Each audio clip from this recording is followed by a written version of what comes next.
The Sinaloa cartel thought they'd found an easy target when they approached Mike Dawson at his remote ranch. What they didn't know was that his two German shepherds were former Special Forces K9s with a lethal combat record. The moment they issued their veiled threats, they made the deadliest mistake of their criminal career.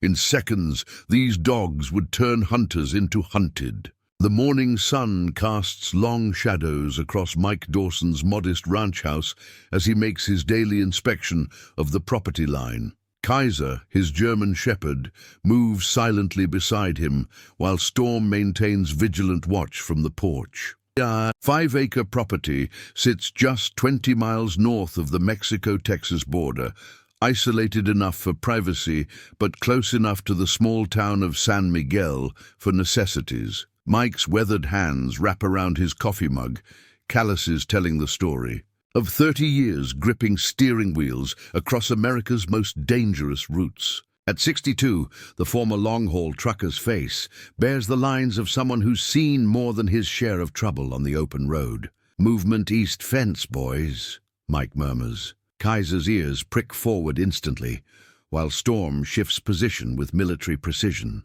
Most people in San Miguel see just another retiree with his pets.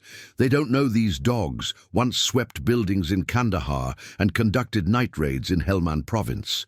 3 combat tours, 16 confirmed enemy combatants neutralized, 12 hidden weapons caches discovered. Kaiser had been his nephew Sean's dog until an IED took Sean's life. The military planned to euthanize both dogs until Mike intervened. "Not happening," he had told them flatly. "Those dogs are family now." The black SUV approaching his property raises dust that hangs in the morning air. Mike notes the tinted windows, the Mexican plates, the way it slows deliberately at his gate. Kaiser and Storm position themselves on either side of Mike, their posture shifting subtly from companion to guardian. 3 men emerge from the vehicle. The leader wears an expensive suit despite the Texas heat, gold watch catching sunlight as he approaches. The other 2 hang back, hands never far from their waistbands. Mr. Dawson, Javier Mendez. His smile doesn't reach his eyes. "I represent a development company interested in properties in this area."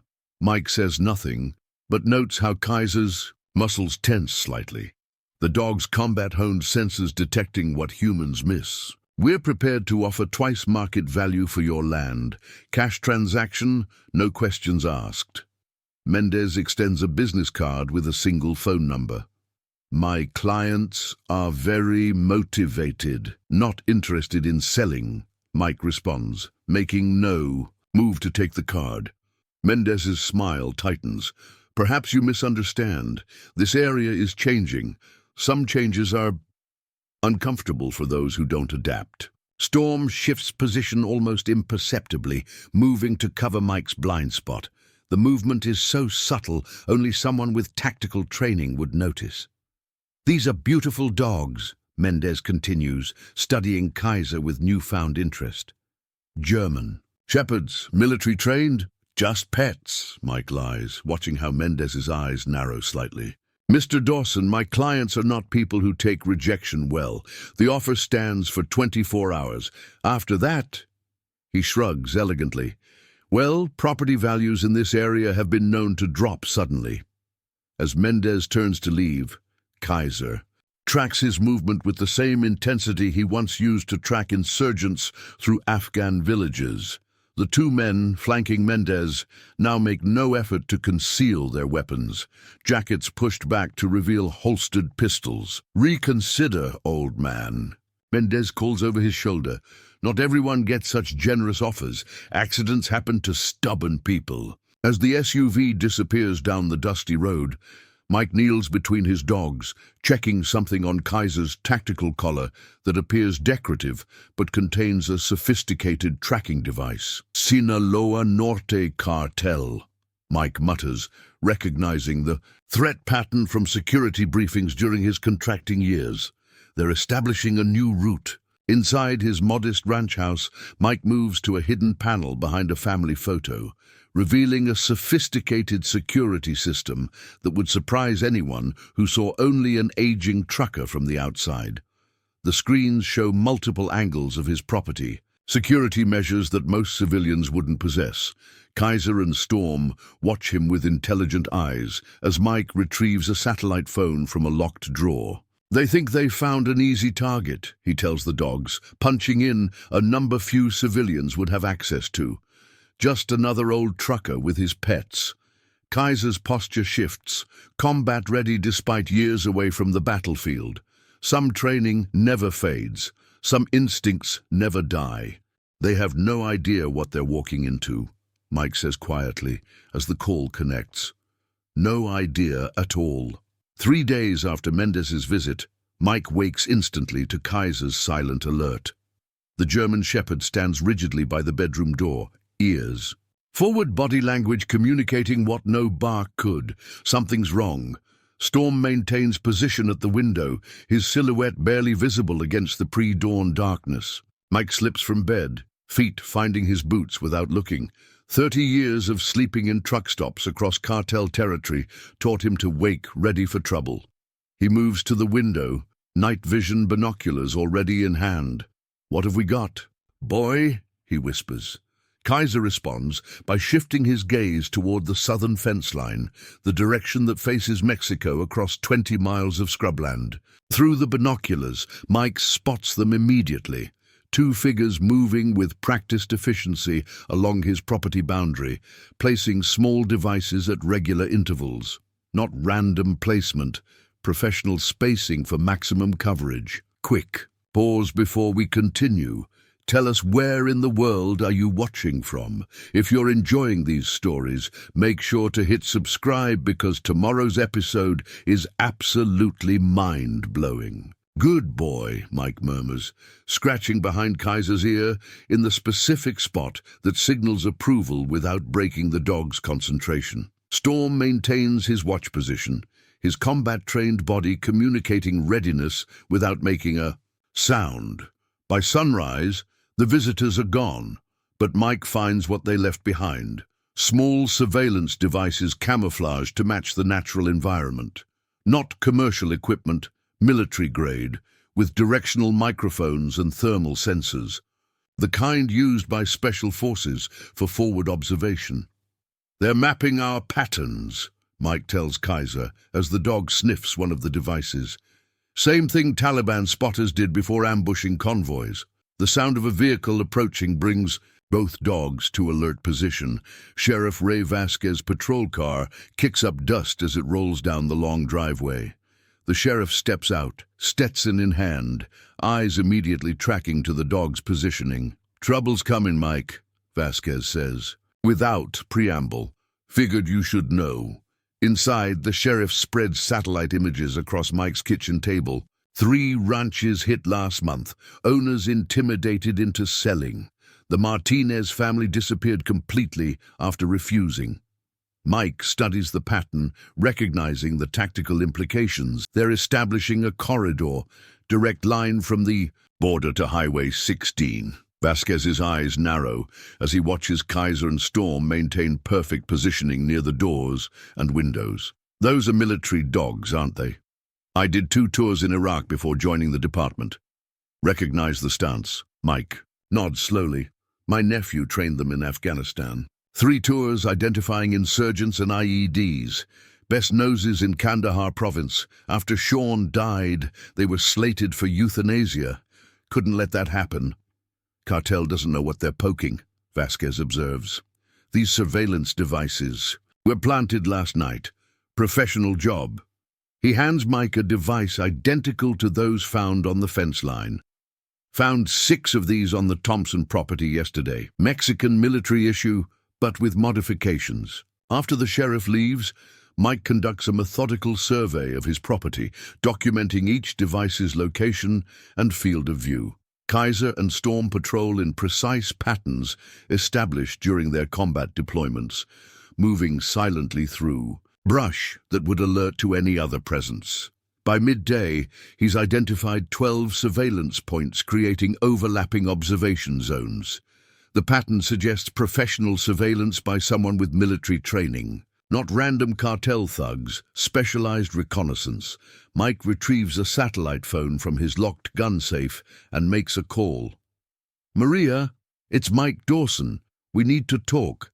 Bring the equipment I left with you last year." 2 hours later, Maria Cortez arrives in her hardware store truck. The former Border Patrol agent moves with the alertness of someone who spent years tracking cartels through the desert. Kaiser and Storm recognize her from previous visits, but maintain operational vigilance. They hit the Rodriguez place last night, she says, unloading specialized equipment from hidden compartments in her vehicle. Families gone, house ransacked, same pattern as before. Together they review the surveillance device placement, analyzing sightlines and coverage patterns. Maria's Border Patrol experience complements Mike's convoy security knowledge. "They're establishing observation posts," Mike concludes, pointing to elevated positions within line of sight. "Standard pre-operation intelligence gathering. We have maybe 48 hours before they move."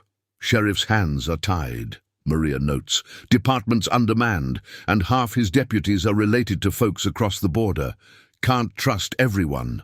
As dusk approaches, Kaiser suddenly alerts to movement. At the eastern perimeter, through his tactical scope, Mike spots a figure retreating toward a camouflage position half a mile away. Not placing devices this time, observing responses, measuring reaction times. "They're probing defenses," Mike tells Maria, watching Kaiser track the observer's movement with practiced precision.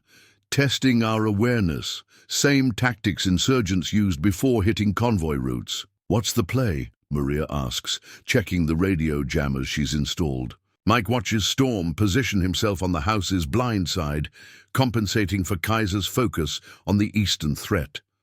The dogs maintain perfect tactical coverage without verbal commands. "We prepare," Mike answers simply, "and we show them the difference between intimidating ranchers and facing combat veterans." As evening deepens across the property, Mike leads Maria to his garage workshop. What appears to be a typical retiree's garage conceals a sophisticated security setup developed during his years transporting high-value cargo through hostile territories.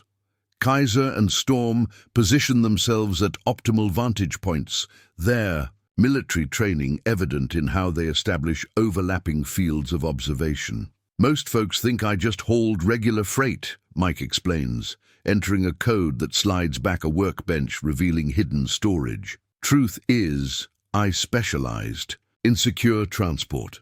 Government contracts, corporate prototypes, sometimes things nobody wanted tracked. The hidden compartment contains equipment that would surprise anyone who saw only an aging trucker. Reinforced shutters for windows, motion-triggered lighting systems designed to blind and disorient, and communication gear resistant to standard jamming methods. Kaiser's ears perk forward at the familiar equipment, his body language shifting subtly. "Your dogs recognize this gear," Maria observes. Mike nods, unpacking tactical vests customized for German Shepherds.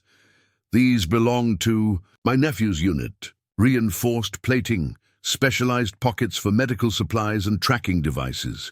Kaiser and Storm wore these on night operations in Helmand Province." The dog's posture changes instantly upon seeing the vests, their disciplined stillness replaced by focused attention, combat memories activating trained responses. Both dogs move to Mike's side, positioning themselves for equipment mounting without command. "Muscle memory," Mike explains.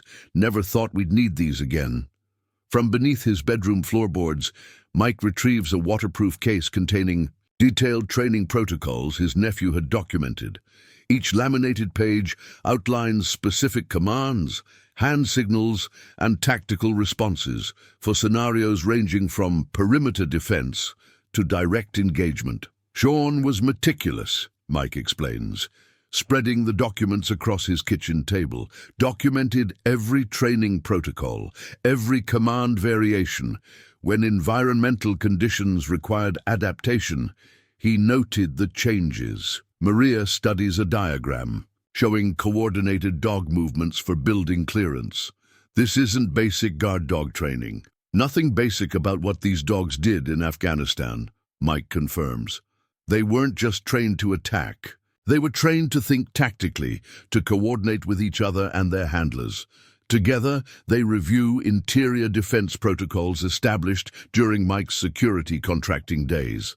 Strategic furniture placement creates choke points. Pre-positioned equipment ensures multiple fallback options. Reinforced doors and window shutters transform the modest ranch house into a defendable position. Just like Kandahar in '09, Mike mutters, establishing observation posts throughout the property. He buries motion sensors at strategic locations, creates false trails to channel approach routes, and positions emergency supplies in concealed caches. Kaiser and Storm move ahead of him, their behavior demonstrating perfect recall of combat protocols. They identify optimal defensive positions, maintain security during equipment placement, and establish patrol routes that maximize coverage with minimal exposure. Sheriff Vasquez returns after nightfall with concerning news. 3 more properties. Approach today. Same pattern. Buyout offers followed by veiled threats. Cartels moving faster than expected. Mike shares his surveillance findings, showing the pattern of observation points and likely approach vectors. Vasquez's law enforcement experience complements Mike's military knowledge as they establish communication protocols with trusted neighbors. These devices aren't standard cartel equipment, the sheriff notes, examining one of the surveillance units. Mexican special forces use these for border operations. Someone with serious military connections is backing this play. As midnight approaches, Mike conducts final equipment checks, home security systems activated, communication jammers tested, escape routes verified. Throughout the process, Kaiser and Storm maintain their operational discipline, conserving energy while remaining alert. In the kitchen, Mike lays out tactical options for Maria and Vasquez.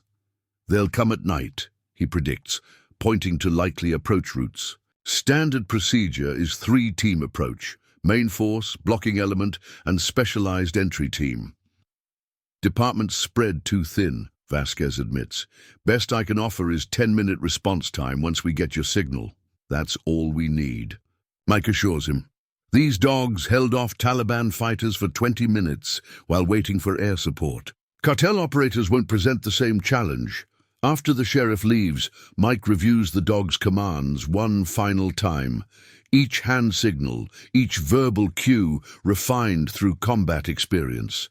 Kaiser and Storm watch with intense focus, their understanding evident in subtle body language responses. This property is our forward operating base now, Mike tells them, recognizing the shift in their posture as combat protocols activate fully. We defend it, just like you defended those. Compounds in Afghanistan. Maria returns from perimeter check, her border patrol experience evident in her systematic approach. Motion sensors placed according to your specs. If anyone crosses that ridgeline, we'll know. Mike checks his watch, calculating time frames based on observed cartel patterns. First light is when they usually hit, when sleep is deepest. That gives us about 5 hours to finalize preparation. Outside, the Texas night deepens. Coyotes howl in the distance, and Kaiser and Storm take up their defensive positions, combat veterans preparing once more for battle, their disciplined stillness, communicating more threat than any growl or bark ever could. They think they're hunting an old trucker, Mike says, checking his equipment one final time. They're about to discover they're hunting combat veterans instead. The first attack comes shortly after midnight, 3 days later. Kaiser alerts. Silently, his body language signaling movement along the southern perimeter. Mike, who sleeps fully dressed during heightened threat conditions, acknowledges with a hand signal. Storm takes position near the house's rear exit, following the defense protocol without verbal commands. Through his security monitors, Mike counts 4 men approaching with tactical precision. Not common cartel soldiers, but trained professionals. Using cover and concealment effectively, they move in a modified stack formation, maintaining sight lines while minimizing exposure. Standard infiltration pattern, Mike whispers to Kaiser. Just like those night raids in Helmand Province. The dog's ears twitch in recognition, his focus absolute. Telling and preparing this story took us a lot of time, so if you are enjoying it, subscribe to our channel. It means a lot to us. Now back to the story. Mike allows the infiltration team to breach the outer perimeter, watching their movement, patterned to identify their objective.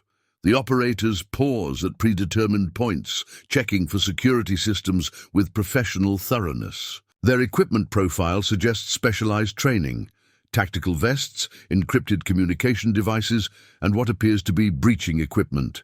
When they begin placing what appear to be explosive charges near the power transformer, Mike makes his decision. He signals Maria, positioned in the reinforced basement, then gives Kaiser and Storm their first active command. Pattern Sierra, execute. The two German shepherds move like shadows through the darkness, their years of military training evident in their silent approach. Moving on separate vectors, they implement the pincer maneuver developed for neutralizing sentries in hostile territory. The first cartel operator has no warning before Kaiser takes him down with textbook precision, a non-lethal neutralization targeting the arm and shoulder, disarming without killing. The man's scream alerts his companions, but Storm has already circled behind, taking down a second operator with similar efficiency. The specialized bite techniques target mobility points rather than vital areas, trained to incapacitate, not kill. The remaining two infiltrators respond with professional composure, drawing weapons and adopting defensive positions. Their coordinated movement suggests formal tactical training, but they've never faced dogs with combat experience in Afghanistan. Kaiser and Storm utilize coordinated flanking maneuvers, forcing the operators to divide their attention. When one fires his weapon, the muzzle flash compromises his night vision, exactly what the dogs were trained to exploit. Within seconds, all four operators are neutralized, disarmed, and secured with tactical restraints. "You're on cartel property," one of the captives spits in accented English as Mike secures them with zip ties. Beside him, Kaiser maintains guard position, his disciplined stance communicating more threat than any growl could. "No," Mike responds calmly. "You're on the property of a retired military K9 handler." Big difference. The man's eyes widen as he finally recognizes the dog's tactical training. "These are not normal dogs," he whispers to his companions in Spanish. "They move like soldiers." Sheriff Vasquez arrives with deputies to take custody of the infiltrators. Their equipment tells a story. Professional-grade tactical gear, military, communications equipment, shaped charges designed for maximum structural damage. "They weren't just trying to scare you," Vasquez observes grimly, examining the explosives. "This was an elimination attempt." The team leader, more professionally composed than his companions, studies Mike with newfound respect. "You have training," he observes. "Military?" "The dogs do," Mike answers simply. 3 combat tours in Afghanistan, specialized in counterinsurgency operations. Maria joins them, carrying recovered equipment for documentation. Their communications are encrypted, same system Mexican special forces use. She shows Mike a digital tablet recovered from the team leader. "They were mapping your entire property, creating a tactical assessment." As dawn breaks, Mike inspects his property perimeter with Kaiser and Storm, noting how the cartel team gained access. Despite their professional approach, they miss the secondary sensor grid, established specifically to allow limited penetration while tracking movement. "They're good," he tells the dogs, who maintain alert status despite the long night. Professional training, military-grade equipment, coordinated tactical approach. But they've never faced military K9s before. Now they know what they're dealing with. Kaiser and Storm show no signs of fatigue, their military conditioning evident in their continued vigilance. They patrol the newly secured perimeter with methodical precision, identifying potential vulnerabilities created during the engagement. "Think they'll come back?" Vasquez asks, watching the dogs work. "Count on it," Mike responds, studying distant ridgelines through his binoculars. "Tonight was just reconnaissance. We've shown our capabilities, so they'll adapt, bring more men, better equipment, probably specialized anti-dog tactics." The captured team's radio crackles with an incoming transmission, Spanish with a distinct northern Mexico accent. The caller demands a status update, growing increasingly agitated at the silence. "That's Rojas," Vasquez explains, recognizing the voice. "Xavier Rojas, former Mexican Special Forces commander who joined the Sinaloa Norte cartel, known for his efficiency and complete lack of mercy." As the sheriff's deputies transport the prisoners, Mike conducts a thorough assessment of his defensive positions. The battle has provided valuable intelligence, revealing the cartel's tactical capabilities, equipment profile, and operational patterns. "Get some rest," he tells Kaiser and Storm, who maintain alert posture despite the all-night operation. "Tonight was just the first round. Next time, they won't underestimate you." The cartel's response comes faster and harder than expected. By midday, Mike's long-range surveillance equipment detects increased activity along the border access roads. 3 black SUVs move into position on adjacent properties, their occupants establishing observation posts with professional efficiency. Kaiser tracks the movement with focused intensity, his body language communicating tactical assessments without sound. Storm maintains perimeter security, his patrol pattern adjusted to account for the new threat vectors. Mike's emergency radio crackles with Maria's voice. "They hit Thompson's ranch. Family taken, livestock slaughtered. They left a message for you." She pauses, voice tightening. Spanish translation: "Dogs can be put down like their masters." Through high-powered binoculars, Mike watches cartel vehicles establish roadblocks on all approaching routes. Their tactical positioning demonstrates military expertise, interlocking fields of fire, elevated observation points, specialized communications equipment. "They've brought in professionals," Sheriff Vasquez warns via encrypted channel, "former Mexican Special Forces. I'm counting at least 20 men with military-grade weapons." County resources are stretched. Roadblocks on all access points to your property. Kaiser and Storm detect the atmospheric shift, their training moving them into extended operation mode. More alert, more focused, conserving energy while maintaining readiness. Mike recognizes the signs from combat deployment footage. These dogs operated in the most demanding environments in Afghanistan, maintaining tactical discipline despite exhaustion, hunger, and danger. A helicopter passes low over the property, its unmarked fuselage suggesting private ownership. Mike spots specialized equipment mounted on its underside, thermal imaging and signal jammers. "Military-grade counterinsurgency equipment," he tells Maria as they take cover in the reinforced basement. They're conducting full-spectrum surveillance. Within hours, Mike's communications go dead. Cell signals jammed, internet connections severed, even radio frequencies blocked by sophisticated electronic warfare equipment. The property stands isolated, cut off from external support. Through his long-range surveillance, Mike observes the arrival of a black Suburban with diplomatic plates. The man who emerges carries himself with unmistakable military bearing, ramrod posture, calculated movements, constant situational awareness. "Xavier Rojas," Maria whispers, recognizing the cartel commander. "He never comes to operations himself, unless something's personal." Under Rojas's direction, tactical teams establish firing positions surrounding the property.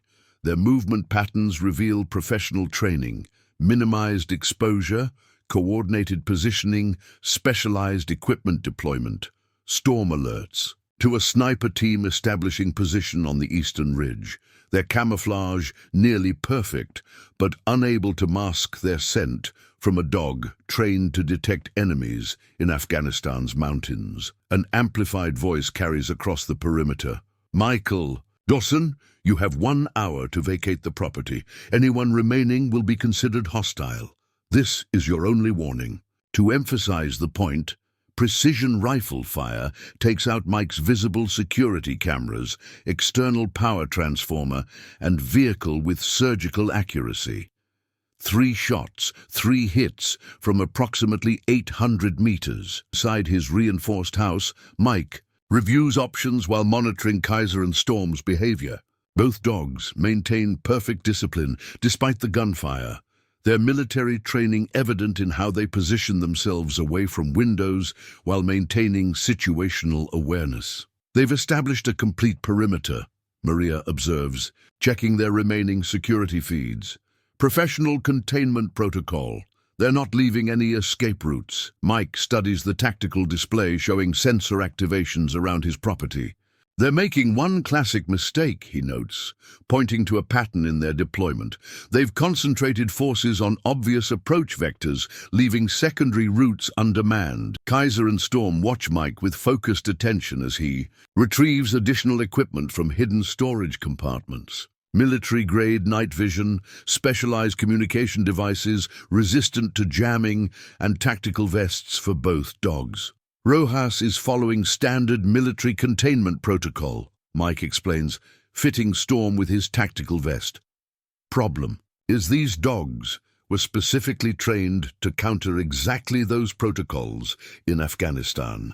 As darkness approaches, Mike detects thermal signatures of additional forces moving into position. The cartel has committed significant resources. At least 30 operators with military-grade equipment, tactical vehicles, and specialized weapons. They think they're dealing with a frightened old trucker, Mike tells the dogs as he completes their equipment preparation. Time to show them who they're really facing. Kaiser and Storm stand ready in full tactical gear, their posture transforming from domestic companions to combat operators. The specialized vests contain communication equipment, medical supplies, and tactical tools developed specifically for military working dogs. Through remaining surveillance cameras, Mike watches Rojas directing the operation with cold efficiency. The cartel commander establishes a command post beyond sniper range, surrounded by professional security. His hand movements as he directs. His forces reveal formal military training, precise, economical, authoritative. He's good, Mike acknowledges, checking his own equipment. But he's fighting the last war. He's never faced dogs trained specifically to counter his tactics. As night falls completely, the cartel forces begin final positioning for their assault. Thermal signatures indicate specialized teams with distinct objectives moving into launch positions. Their coordinated movement demonstrates the discipline of formal military units rather than cartel enforcers. "Ready, boys?" Mike asks quietly, receiving focused attention from both dogs. Let's remind them why military working dogs are considered force multipliers. Chapter 6. Crisis Point. As darkness falls, the cartel launches their main assault. Coordinated teams breach the perimeter from multiple directions simultaneously, using smoke grenades to mask their approach. Mike, monitoring their movement through backup thermal systems, recognizes the professional military tactics. Just like that Taliban commander in Sangin Valley, he tells Kaiser and Storm as they take up defensive positions. He thought numbers would overwhelm us too. The dogs' specialized training becomes evident as they adapt to the smoke, using scent and sound to track targets when visibility fails. Their military experience in Afghanistan prepared them for exactly these conditions, operating when visual identification becomes impossible. The first breach team hits the reinforced door with a battering ram, the impact reverberating through the house. Kaiser and Storm are already in countermeasure positions, their movements synchronized through years of combat experience. Mike activates Pre-positioned defenses, specialized lighting systems designed to disorient attackers while preserving defenders' vision. Pattern bravo, Mike commands quietly. Both dogs immediately shift to specialized positions, implementing the counter-breach protocol developed for compound defense in hostile territory. The cartel forces demonstrate unexpected sophistication. One team deploys sonic devices designed specifically to disorient dogs, technology developed for military applications. The high-frequency sound causes Kaiser momentary hesitation, but his Afghanistan experience quickly allows adaptation. Both dogs show their combat conditioning, pressing through discomfort to maintain tactical positioning. Those worked better in testing than in combat, Mike mutters, remembering his nephew's notes about field adaptations. He activates countermeasures, specialized audio equipment that neutralizes the frequencies targeting the dogs. A second team attempts entry through a bathroom window, only to trigger Mike's defensive measures. Reinforced shutters slam down, trapping the intruder halfway through. Throughout the house, similar defensive activations channel the attackers into predetermined zones where Mike has tactical advantage. Maria maintains communication security from the reinforced basement, monitoring remaining surveillance feeds. East side breached, she reports through their secure system. 4 operators, tactical formation, specialized equipment. The crisis peaks when a skilled sniper team establishes a position with line of sight to Mike's command center. Despite the reinforced glass, a precision shot penetrates at the exact structural weakness point, striking Mike in the shoulder. Blood soaking his shirt, he maintains tactical discipline, applying self-aid while signaling Kaiser and Storm to hold their positions. "Steady, boys," he grits through pain. "Remember Kandahar. We've faced worse." Outside, Rojas directs the operation. With increasing frustration, deploying his final tactical advantage, specialized operators with K9-specific training and equipment. Through remaining surveillance, Mike watches these K9 hunters approach with professional caution. "They've brought in dog specialists," Maria warns, spotting their distinctive equipment, protective gear, catch poles, specialized restraints. Mike's wound limits his mobility, forcing tactical adaptation. Blood loss creates lightheadedness, but years of operating in hostile environments helps him compartmentalize the pain. He applies additional pressure bandage while maintaining situational awareness. "Looks like it's up to you now," he tells Kaiser and Storm, using special hand signals developed for situations where handlers are incapacitated. Pattern Omega execute independently. The dog's response demonstrates the pinnacle of military K9 training, independent tactical operation with minimal handler input. They transition to autonomous defense protocol, their movements showing an understanding of both tactical necessity and situation severity. Outside, the specialized anti-K9 team breaches the inner perimeter, moving with professional caution. Their equipment and formation show specific training for neutralizing military working dogs. They advance systematically using specialized shields and protective gear designed to counter K9 attacks. "These aren't standard cartel operators," Maria observes, watching their movement pattern. "These are professional K9 interdiction specialists."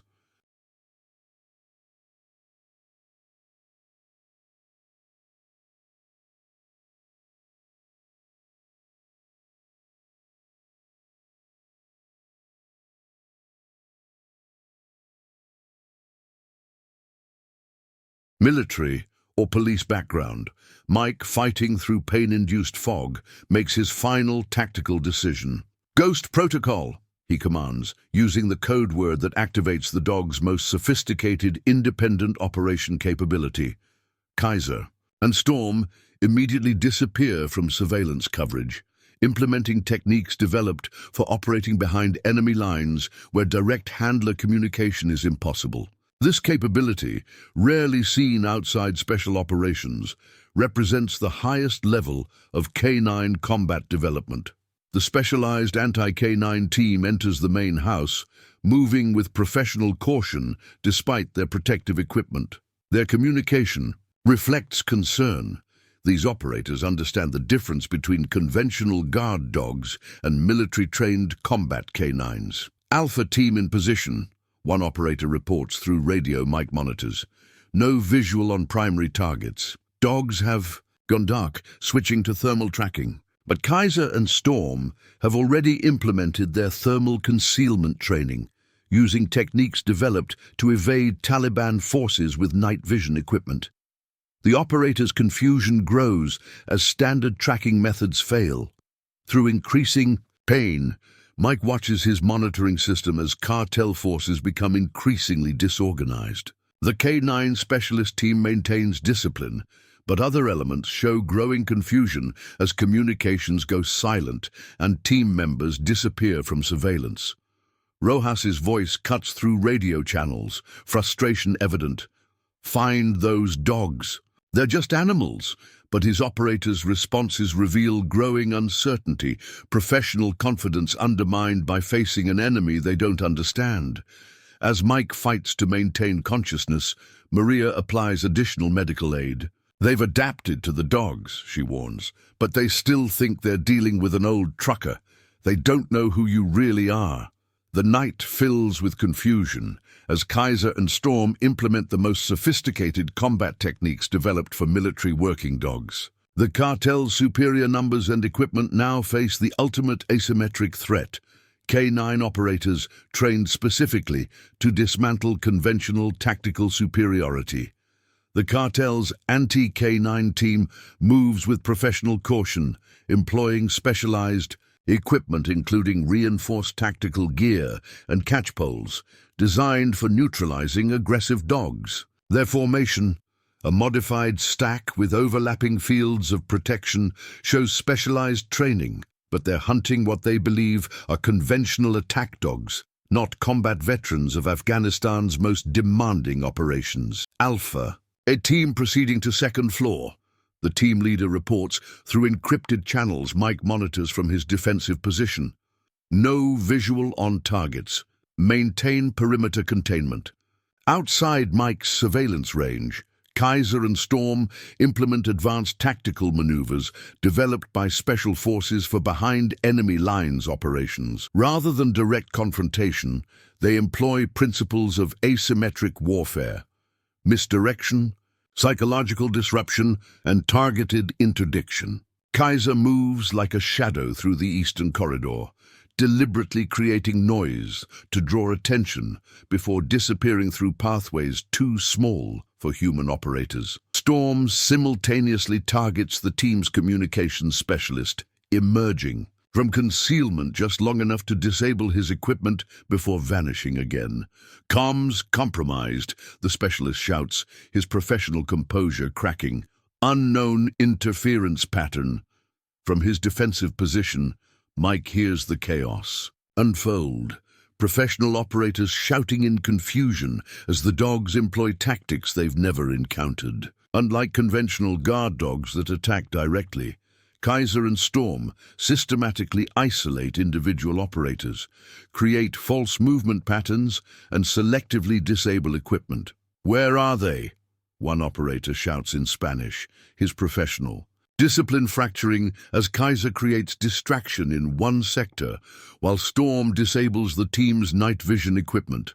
Through tactical coordination developed over multiple combat tours, the two dogs systematically dismantle the specialized team's organizational structure. "Central Command, we've lost tactical cohesion," the team leader reports, voice tightly controlled despite growing uncertainty. "Request immediate reinforcement." Rojas, monitoring the operation from his command position, grows increasingly agitated as his elite team loses effectiveness. "They're just dogs," he shouts into his radio. "Contain them!" But the operators on the ground face something beyond their experience. K9s operating with near-human tactical intelligence, implementing complex battlefield strategies independently. Despite his injury, Mike manages to reach secondary controls. activating pre-positioned countermeasures that complement Kaiser and Storm's operation. Targeted lighting disrupts remaining night vision equipment, while pre-recorded dog sounds from multiple directions create confusion about canine positions. These aren't normal service animals, the team leader warns his operators. They're employing tactical countermeasures, fall back to defensive positioning. The turning point comes when Kaiser successfully isolates Rojas from his security detail, implementing a specialized technique developed for high-value target operations in Afghanistan. Approaching from an impossible angle, Kaiser doesn't attack directly, but instead employs controlled harassment maneuvers that force Rojas toward a predetermined containment zone where Storm waits. He's herding me, Rojas realizes too late. His military training, recognizing the sophisticated tactic as he finds himself separated from his protection team. They're operating tactically, fall back and regroup. But the organized withdrawal comes too late. Sheriff Vasquez has used the distraction to position county tactical teams, while Maria Cortez leads local ranchers in securing escape routes. The cartel forces find themselves caught between advancing law enforcement and an inner perimeter controlled by two combat-experienced German shepherds. Through his remaining surveillance, Mike watches as Kaiser and Storm coordinate the final containment of Rojas, using non-lethal takedown techniques that leave the cartel leader secured but uninjured. Their precision reveals years of specialized training in high-value target apprehension. These dogs weren't just trained to attack, but to capture specific individuals with surgical precision. Primary target contained, Maria reports, observing, through thermal imaging. Kaiser and Storm are maintaining perimeter security. Sheriff's units are moving in. As law enforcement secures the outer perimeter, cartel operators begin surrendering, professional discipline recognizing when tactical advantage has been irretrievably lost. The specialized anti-canine team maintains cohesion longest, but even their sophisticated equipment proves ineffective against dogs trained specifically to counter such technology. Impossible, Rojas mutters as Sheriff Vasquez takes him into custody. They operated independently. Dogs can't do that. Mike, emerging from his defensive position despite his injury, meets the cartel leader's gaze. Not regular dogs, he corrects. Dogs with 3 combat tours in Afghanistan. Dogs trained to hunt Taliban leadership. Your cartel just wasn't much of a challenge for them. Kaiser and Storm return to Mike's side, their military discipline evident. Even in victory, they maintain tactical awareness, continuously scanning for remaining threats despite the apparent resolution. Years of combat operations have taught them that victory is never complete until security is fully established. You've made a serious mistake, Rojas warns, professional composure returning despite his captivity. The cartel doesn't forget. There will be others. Mike watches Kaiser track the perimeter, noting how the dog's posture communicates complete tactical control despite hours of high-intensity operations. Others have tried, he responds simply, in mountains more remote than these, against dogs with the same training. Those others aren't around to talk about it. As medical personnel attend to Mike's shoulder wound, Kaiser and Storm maintain security, positions, their focus unwavering despite obvious fatigue. Their military training shows in how they prioritize mission completion over physical comfort. The operation isn't over until their handler designates it complete. Sheriff Vasquez approaches with federal agents who arrived with his tactical team.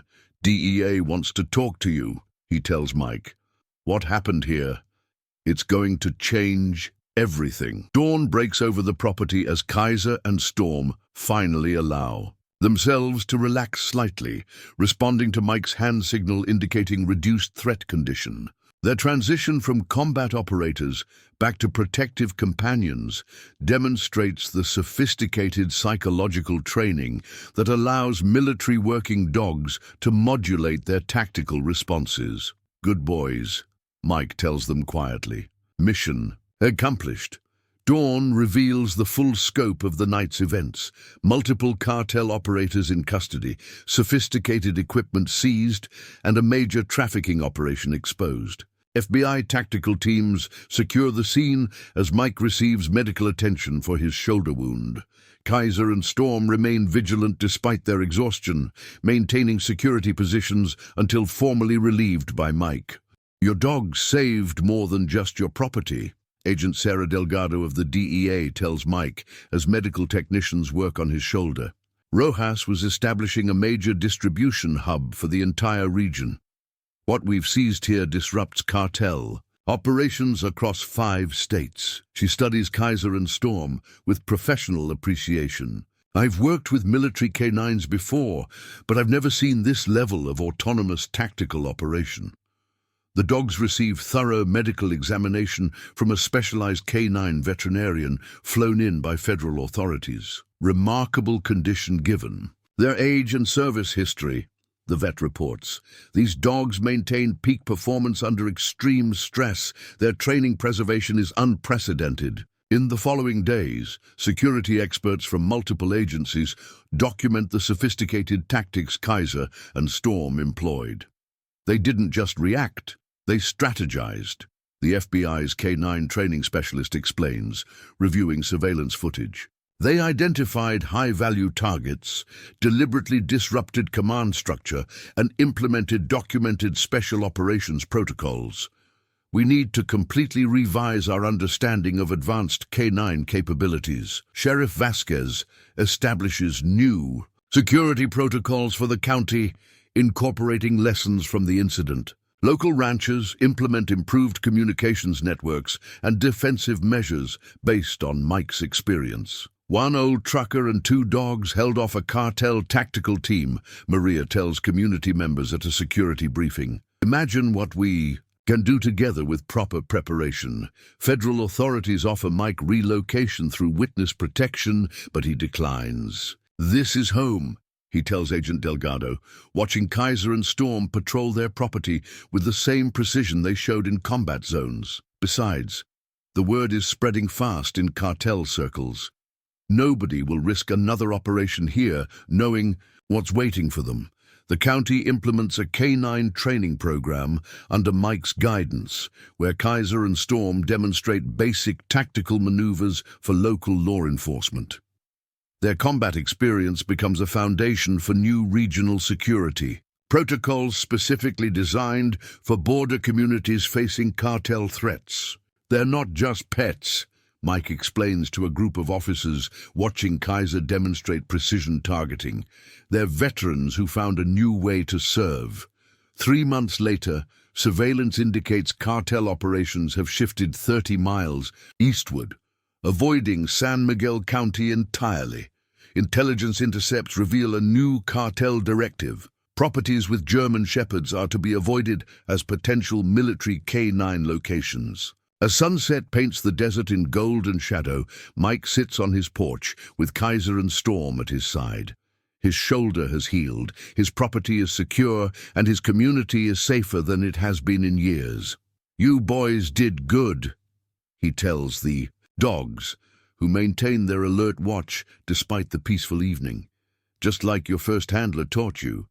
In the distance, sheriff's deputies patrol the border access roads. Local ranchers maintain their security network, and cartel scouts, watching from across the border, give the property with 2 German Shepherds a wide berth. They've learned what their leaders discovered the hard way. Some old truckers aren't what they seem, and some dogs never forget their military training. 6 months after the cartel incident, Mike receives an unexpected visitor. A black SUV with government plates pulls up his driveway, dust trailing behind it on the desert road. Kaiser and Storm alert immediately, positioning themselves strategically. Storm taking the high ground on the porch, while Kaiser flanks the approaching vehicle from the side yard. "Easy, boys," Mike murmurs, but doesn't call them off completely. After everything they've been through, caution has become second nature. A tall woman in a crisp suit emerges from the vehicle, moving with the deliberate efficiency that marks military personnel, even in civilian clothing. "Michael Reeves," she calls, keeping a respectful distance while eyeing the two shepherds. Depends who's asking. Mike stands, his hand resting lightly on his hip near his holstered sidearm, a habit he's maintained since the incident. She produces credentials with practiced precision. Colonel Amanda Hartwick, Special Operations Command. I was hoping we could discuss Kaiser and Storm. Mike studies her ID carefully before whistling softly. The dogs relax their posture slightly, but remain vigilant. "Coffee's fresh," he offers, gesturing toward the house. Inside, Colonel Hartwick lays out surveillance photos of the cartel incident alongside military documentation. "These dogs were part of our most elite canine program," she explains. "Their former handler, Captain Erickson, developed revolutionary training protocols before he was killed in action. We always assumed his methods died with him." Mike nods slowly. "Erickson. They still respond to that name sometimes. The way these dogs operated that night, autonomous target selection, coordinated tactical movement, non-lethal incapacitation techniques, those were all experimental protocols. Protocols we thought were lost." She slides a folder across. "The table. The program was officially terminated after Erickson's death. The dogs were supposed to be reassigned to standard military police roles. But they weren't," Mike finishes, understanding dawning on him. "Someone made sure they ended up in civilian adoption instead." Hartwick's expression remains neutral. Captain Erickson had concerns about how his training methods might be repurposed. He was developing something more sophisticated than attack dogs. He called them autonomous tactical companions. K9s capable of making complex battlefield decisions independently. Kaiser presses against Mike's leg as Storm maintains watch at the window, their posture indicating they understand they're being discussed. "Why are you here, Colonel?" Mike asks directly. "These dogs saved my life. They protected this community. If you're thinking about reclaiming them—" "Quite the opposite," she interrupts. "I'm here to offer you a position. We're reactivating Erickson's program under civilian oversight. These dogs have demonstrated capabilities we thought theoretical. More importantly, they've shown restraint and judgment that validates Erickson's core thesis, that properly trained military dogs can serve beyond combat applications." She pushes another folder forward. "We're establishing a training center for former military canines transitioning to civilian security roles. Border security, critical infrastructure protection, community defense in vulnerable areas. The dogs would remain with you, and you'd help us develop protocols based on what you've learned working with them." Mike leafs through the proposal skeptically. "And if I say no, then I wish you well and leave you my card for if you change your mind." Her response comes without hesitation. "These dogs chose you, Mr. Reeves. Captain Erickson believed K9s could select suitable handlers better than any human evaluation system. Your experience suggests he was right." The conversation extends into evening, moving to the porch, where Kaiser and Storm maintain their watch rotation with practiced precision. Mike learns about Erickson's vision, K9 teams securing vulnerable communities, providing protection without escalating violence, bridging military capabilities with civilian needs. "The cartel incident wasn't just a fight," Hartwick explains as darkness settles over the desert. "It was proof of concept. Kaiser and Storm identified multiple avenues of approach, neutralized priority threats first, protected you while minimizing fatalities, and adapted to changing tactical situations without direct commands. That's exactly what Erickson was working toward." As she prepares to leave, Mike remains non-committal. "I'll think about it. That's all I ask." She hands him a secure satellite phone. "This connects directly to my office. The dogs trust you, Mr. Reeves. That means Erickson would have too." After she departs, Mike sits with Kaiser and Storm under the vast canopy of desert stars. "What do you boys think?" he asks quietly. Storm rests his head on Mike's knee while Kaiser maintains his vigilant watch. "Yeah, I know. We've got responsibilities here. But maybe this is how we honor your first handler. The following week brings visitors of a different sort. Sheriff Vasquez arrives with Maria from the neighboring ranch, both looking concerned. "We've got a situation developing," Maria explains. "The cartels are adapting. They're moving smaller shipments through more remote crossing points, using local teenagers as mules." Sheriff Vasquez nods grimly. 3 kids from the reservation disappeared last week after being recruited for easy money jobs. "We found one yesterday, executed when he tried to back out." Mike feels Kaiser stiffen beside him, the dog's training recognizing the tactical discussion. "What do you need from us?" "Intelligence," Maria answers. The cartel's new approach avoids direct confrontation. They're exploiting vulnerable communities, targeting kids who need money for their families. Traditional law enforcement can't track these movements across such remote territory. Sheriff Vasquez studies Kaiser and Storm thoughtfully.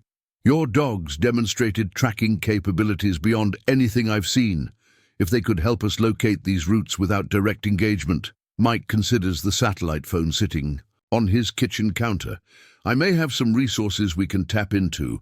Give me 48 hours. When Colonel Hartwick answers his call, Mike outlines the situation and makes his counteroffer. He'll consult with the military program if they provide satellite surveillance and tactical support for the local community security initiative. "These cartels are adapting," he explains. "We need to adapt faster." Within days, a seemingly ordinary ranch house 10 miles from Mike's property becomes the command center for an unprecedented operation. Civilian communication equipment merges with military-grade surveillance technology. Local ranchers and tribal scouts integrate their generational knowledge of the terrain with tactical expertise from retired special operators quietly recruited by Colonel Hartwick. At the center of it all, Kaiser and Storm demonstrate tracking techniques that become the foundation for a new security model. "They're teaching us to read the desert differently," Mike explains to Sheriff Vasquez as they watch the dogs indicate subtle signs of passage through remote terrain. Not just tracks and disturbances, but patterns of movement. They can differentiate between wildlife, local travelers, and cartel traffickers based on movement signatures. Sheriff Vasquez shakes her head in amazement. "And they can communicate all that to the handlers." "When the handlers learn to understand what they're showing us," Mike confirms, "these dogs aren't just following commands, they're problem-solving." The initiative progresses rapidly, with local youth recruited as legitimate alternatives to cartel couriers. Former at-risk teenagers become apprentice trackers, learning from both the military canine specialists and tribal elders who share traditional desert navigation techniques. Within 2 months, 7 cartel recruitment operations are disrupted without direct confrontation. 3 major trafficking routes are identified and placed under surveillance. Most significantly, 5 teenagers who had disappeared into cartel service are recovered safely and returned to their families. "This isn't just about interdiction," Mike explains to the community council that forms around the initiative. "It's about making our communities resilient against exploitation. The cartels target vulnerabilities, economic need, isolation, lack of opportunity. We're addressing those root causes. Kaiser and Storm become the quiet center of this expanding operation, demonstrating capabilities that bridge traditional community knowledge with advanced tactical applications. Military veterans from nearby bases volunteer their weekends. Tribal elders share wilderness survival techniques.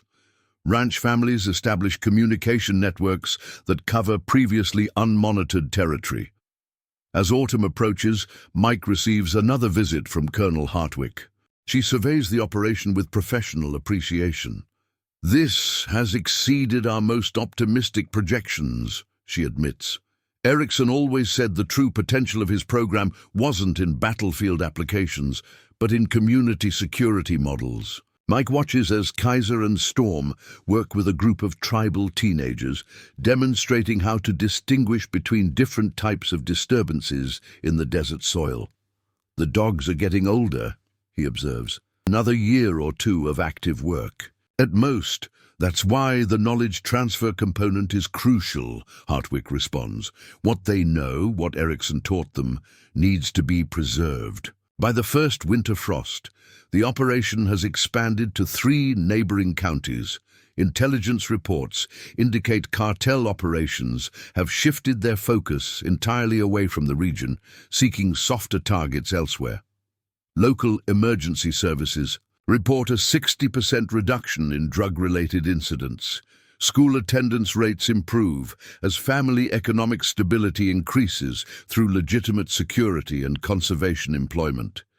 Mike sits on his porch in the crisp evening air, Kaiser, and Storm resting beside him. Colonel Hartwick's latest proposal sits on the table. Formal recognition of what they've built as a pilot program for national implementation. The satellite phone rings occasionally with calls from communities across 4 states requesting guidance on establishing similar initiatives. "You boys did more than protect a piece of property," he tells the dogs, as they survey their domain with the same alert vigilance they've always maintained. "You helped build something that's going to last." In the distance, lights move along. The desert access roads, local security patrols maintaining their regular schedule. Radio chatter from the command center reports all sectors secure. And somewhere beyond the border, cartel leaders receive updated intelligence confirming what has become common knowledge. The region protected by 2 German shepherds and their growing network of allies remains impenetrable. The changing seasons bring transformation to the desert and to Mike's operation. Spring flowers blanket the normally harsh landscape in delicate color as new K9 teams train alongside Kaiser and Storm. The program has expanded beyond anyone's expectations with retired military dogs paired with local handlers, creating an interlocking security network across 3 states. "We're seeing unprecedented results," Colonel Hartwick tells the Congressional Oversight Committee during their site visit. Security cameras capture the presentation from multiple angles as Kaiser and Storm maintain a watchful perimeter around the enlarged command center. Trafficking interdiction has increased by 70%, while violent confrontations have decreased by nearly 85%. Mike, now officially recognized as Special Advisor to the Border Security Initiative, demonstrates the innovative tracking techniques that have become the program's hallmark. "These aren't attack dogs," he explains to the skeptical politicians. "They're integration specialists. They bridge technology, human intelligence, and natural environmental awareness into a comprehensive security model." The senior senator from Arizona studies Kaiser with newfound respect as the aging shepherd indicates subtle disturbances in the terrain that would be invisible to untrained observers. And these methods can be taught to other dogs? To an extent, Mike acknowledges. Kaiser and Storm have exceptional capabilities developed through specialized military training and combat experience. But we're documenting core methodologies that can be adapted for dogs with different aptitudes. He gestures toward a younger shepherd working with a tribal handler nearby. Phoenix, they will never operate with Kaiser's precision, but he's already demonstrating 90% effectiveness in tracking applications. As the committee departs, Sheriff Vasquez joins Mike on the observation platform overlooking the training grounds. "You know what impresses me most," she remarks, watching the integrated teams moving through their exercises. 2 years ago, these communities barely spoke to each other. Now look at them. Mike nods, understanding the deeper impact of their work. Tribal rangers collaborate seamlessly with ranch security teams. Former military specialists work alongside local law enforcement. Even former at-risk youth, who might have been recruited by cartels, now serve as apprentice handlers and communications specialists. The dogs brought people together more effectively than any government initiative could have, he agrees. People trust what they can see working in front of them. Later that evening, Mike notices Storm moving stiffly after their patrol. The veterinarian confirms what Mike has been reluctantly acknowledging. Age is finally catching up with the tactical shepherd. 10 years of military service followed by intense security operations would challenge any dog, Dr. Reyes explains, gently. He's not in pain yet, but he's showing significant joint degeneration. It's time to transition him to less physically demanding roles. This inevitable reality forces Mike to accelerate their knowledge transfer protocols. Storm begins, working primarily with trainee handlers, demonstrating techniques rather than performing them. Kaiser continues field operations, but with increased rest periods and targeted exercises to maintain his capabilities while managing the effects of aging. They've earned their retirement, Colonel Hartwick acknowledges during her monthly visit. The question is how we preserve their methodologies beyond their active service. The solution emerges unexpectedly through Maria's teenage grandson, Jaime, who has shown remarkable aptitude working with the program's younger dogs. He thinks differently, Mike explains to the project team. He doesn't try to command the dogs. He observes how they process information and then adapts his approach to complement their natural behaviors. Under Jaime's guidance, the team develops an innovative training program that documents Kaiser and Storm's unique capabilities. High-definition cameras capture the subtle indicators the dogs use to communicate environmental awareness. Pressure sensors measure the precise weight distribution that allows them to move silently across terrain. Thermal imaging records their body temperature fluctuations during different alert states. We're not just recording what they do, Jaime explains to the fascinated scientific advisors. We're documenting how they think. By midsummer, the program has attracted international attention. Security specialists from allied nations observe the training protocols. Universities request research access.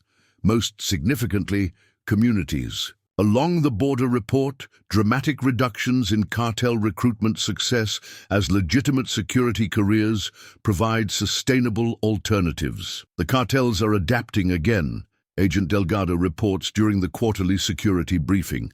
They're consolidating operations into urban centers where our K9 tracking effectiveness is reduced. They've essentially ceded rural corridors to our network. Mike takes this tactical shift as both victory and warning. We need to evolve before they find new vulnerabilities, he tells the command team. Kaiser, lying at his feet during the meeting, raises his head at the shift in Mike's tone, still alert to tactical discussions despite his advancing age. The solution comes through continued integration of traditional knowledge with advanced technology. Tribal elders share centuries of desert navigation techniques that complement the dog's tracking abilities. Military surveillance specialists adapt their systems to support rather than replace the K9 teams. Local communities establish sustainable funding models that ensure program continuity regardless of shifting political priorities. As autumn approaches again, Mike faces a personal milestone. Kaiser, now showing significant gray around his muzzle, struggles to maintain his formerly tireless patrol routine. During a particularly demanding training exercise, the veteran shepherd suddenly stops, legs trembling slightly with exhaustion. "That's enough, old friend," Mike says softly, kneeling beside his companion. "You've done your part. The transition to retirement is implemented with the same precision that has characterized their entire operation." Kaiser and Storm move into primarily instructional roles, working with trainee dogs and handlers in controlled environments. Their daily routines shift from security patrols to demonstration exercises carefully designed to share their knowledge while respecting their physical limitations. On the anniversary of the original cartel incident, a formal ceremony recognizes the extraordinary impact of what began as one man's defense of his property. Government officials present commendations. Law enforcement agencies share statistical evidence of the program's success. Academic institutions announce research initiatives building on the methodologies developed. But the most meaningful acknowledgement comes from the communities themselves. Families who once lived in fear of cartel violence now maintain vigilant but peaceful lives. Young people who might have been recruited into trafficking now pursue careers in conservation, security, or canine training. The invisible boundary once marked only by violence has transformed into a model of cooperative security. As winter settles over the desert once again, Mike sits on his expanded porch, Kaiser and Storm resting comfortably on specialized orthopedic beds designed for aging working dogs. The command center, now a permanent installation, maintains its quiet hum of activity in the distance. Trainee dogs and their handlers patrol the perimeter with growing confidence.